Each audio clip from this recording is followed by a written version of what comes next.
கர்த்தருடைய பரிசுநாமத்துக்கு ஸ்தோத்திரம். நம் தேவன் நல்லவர். நியாயப்பிரமாண காலத்துல கிருபை இருந்ததா? இன்றைக்கு தேவன் கொடுத்திருக்கிற செய்தியுடைய தலைப்பு. கிருபை என்றாலே ஆங்கிலத்திலே கிரேஸ்.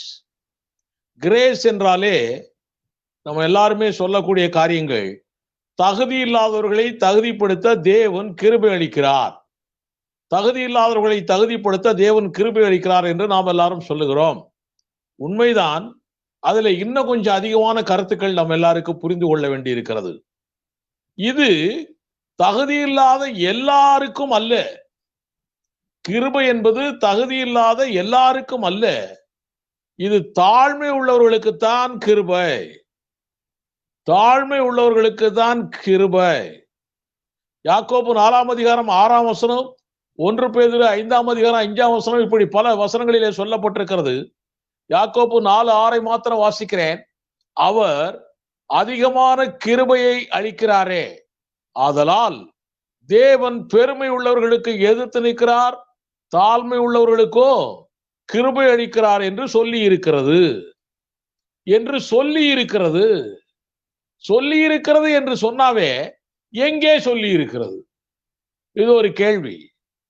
நிச்சயமாய் புதிய ஏற்பாட்டு எழுத்தாளர்கள் எல்லாருமே பழைய ஏற்பாட்டுடைய வசனங்களை மேற்கோள் காட்டிதான் அவர்கள் காரியங்களை சொல்லிக் கொண்டிருக்கிறார்கள்.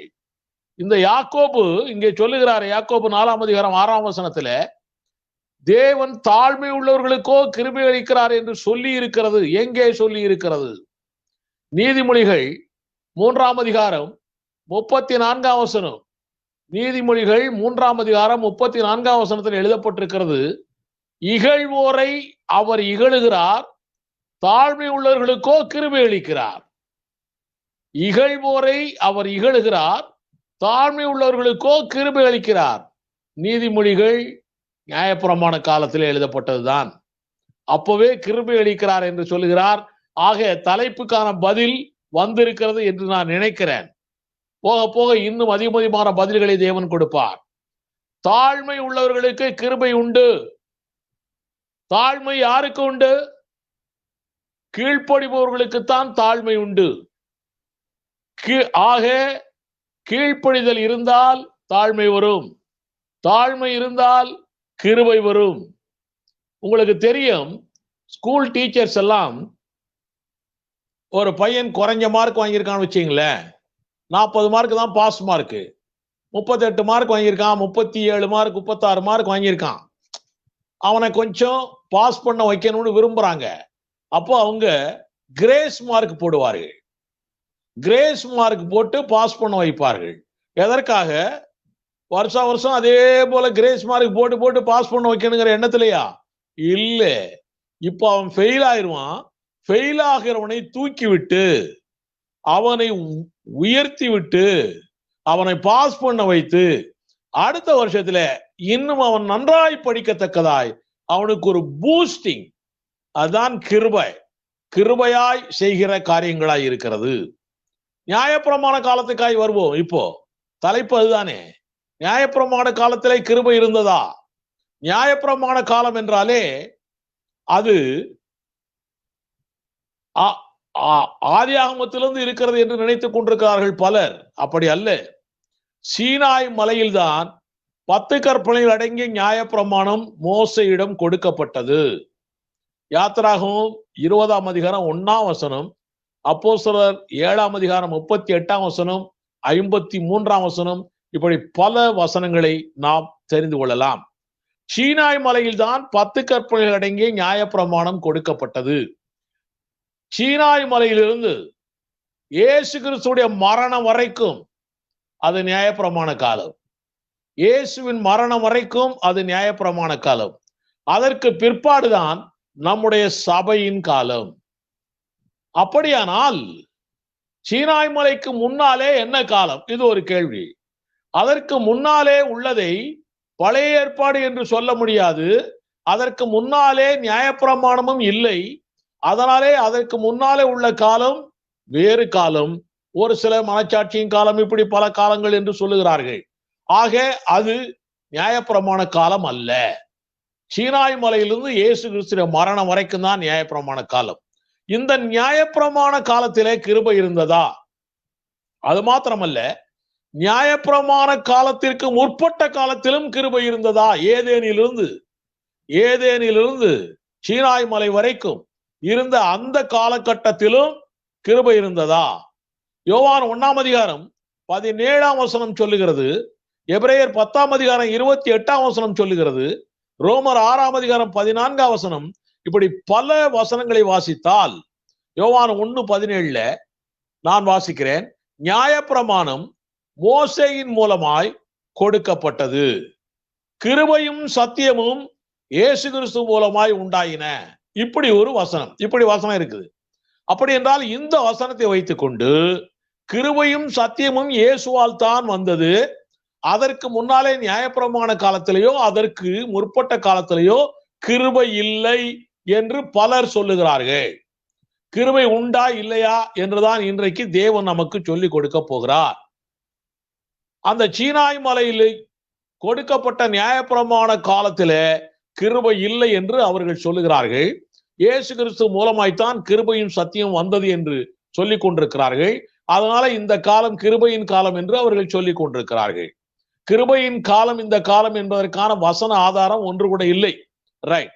அப்படியானால் பழைய ஏற்பாட்டில நிறைய வசனங்களை சொல்லுகிறேன். சங்கீதம் 105, 106:1, 107:1, 118:1, 136:1, 1 நாளாகவும் 16 அதிகாரம் 34 2 நாளாகவும் 7 அதிகாரம் 3 இப்படி பல வசனங்களை வாசித்தால் அதுல எல்லாம் பழைய ஏற்பாட்டிலேயே கிருபை இருந்ததாக போடப்பட்டிருக்கிறது. இப்பொழுது நான் சங்கீதம் 106:1 மாத்திரம் வாசிக்கலாம் என்று இருக்கிறேன். அல்லேலூயா, கர்த்தரை துதியுங்கள், அவர் நல்லவர், அவர் கிருபை என்றும் உள்ளது, அவர் கிருபை என்றும் உள்ளது. ஆக பழைய ஏற்பாட்டு வசனங்கள் மூலமாகவே நாம் அறிகிறோம் கிருபை இருந்திருக்கிறது நியாயப்பிரமாண காலத்திலே, பழைய ஏற்பாட்டு காலத்திலே. அதனாலே அப்பொழுது இருந்தது என்று அறிகிறோம். ஆதியாகமம் 6 அதிகாரம் 8 19 அதிகாரம் 19 39 அதிகாரம் 21 இப்படி பல வசனங்களை வாசித்தால் நோவா, லோத்து, யோசேப்பு போன்றோருக்கெல்லாம் கிருபை இருந்ததாய் வசனம் சொல்லுகிறது. ஆதியாகமம் 6:8 மாத்திரம் வாசிக்கிறேன். நோவாவுக்கோ கர்த்தருடைய கண்களிலே கிருபை கிடைத்தது. ஆக கிருபை இருந்தது. அது மட்டுமல்ல, சங்கீதம் 25:10, 85:10, 89:14, நீதிமொழிகள் 3:3, யாத்திராகமம் 34:6 இப்படி பல வசனங்களை வாசித்தால் தாவீது, சாலமோன், மோசே இவர்கள் எல்லாருமே கிருபை இருக்கிறதாய் கிருபையை அனுபவித்து அவர்கள் அங்கே வசனங்களை எழுதியிருக்கிறார்கள். ஒரு வசனம் சொல்லுகிறேன், நீதிமொழிகள் 3:3 உங்களுக்கு சொல்லுகிறேன். கிருபையும் சத்தியமும் உன்னை விட்டு விலகாதிருப்பதாக. யாருக்கு சொல்லப்பட்டது? இயேசுக்கு பின்னால உள்ள புதிய ஏற்பாட்டு மக்களுக்கா? அப்பவே நியாயப்பிரமாண காலத்திலேயே பழைய ஏற்பாட்டு மக்களுக்கே சொல்லப்பட்டிருக்கிறது, கிருபையும் சத்தியமும் உன்னை விட்டு விலகாதிருப்பதாக. நீ அவைகளை உன் கழுத்திலே பூண்டு அவைகளை உன் இருதயமாகிய பலகையில் எழுதிக்கொள். கிருபையும் சத்தியமும் ரெண்டுமே அப்பொழுதே இருக்கிறது. இப்போ எல்லா அந்த பழைய ஏற்பாட்டு காலத்திலும் கிருபையும் சத்தியமும் இருந்தன. அப்படி இருந்ததனால்தான் பழைய ஏற்பாட்டு மக்களுக்கும் ரட்சிப்பு கிடைத்தது. கிருபை மாத்திரம் இல்லை என்றால் ரட்சிப்பே இல்லை. அவர்களுக்கு ரட்சிப்பு கிடைத்தது, அதற்கு அடையாளமாய்த்தான் எழுதப்பட்டது, இருதயம் விருத்த சேதனம் உண்டானது. எபிரேயர் 11 விசுவாச வீரர்கள் பட்டியல் இருக்கிறார்கள். கிருபையும் சத்தியமும் இல்லாவிட்டால் எந்த காலத்திலுமே ரட்சிப்பு இல்லை. அது பழைய ஏற்பாட்டு காலமாக இருக்கட்டும், புதிய ஏற்பாட்டு காலமாக இருக்கட்டும், அதற்கு முற்பட்ட காலமாக இருக்கட்டும், கிருபையும் சத்தியமும் இல்லை என்று சொன்னாலே ரட்சிப்பே இல்லை. இப்போ நமக்கு புதிய ஏற்பாட்டிலே நாம் பெற்ற ரட்சிப்பை பற்றி எபேசியர் 2 அதிகாரம் 8 போடப்பட்டிருக்கிறது. கிருபையினாலே விசுவாசத்தை கொண்டு ரட்சிக்கப்பட்டீர்கள். கிருபையினாலே விசுவாசத்தை கொண்டு ரட்சிக்கப்பட்டீர்கள். ஆக ரட்சிப்பு என்பது கிருபையினால் தான்.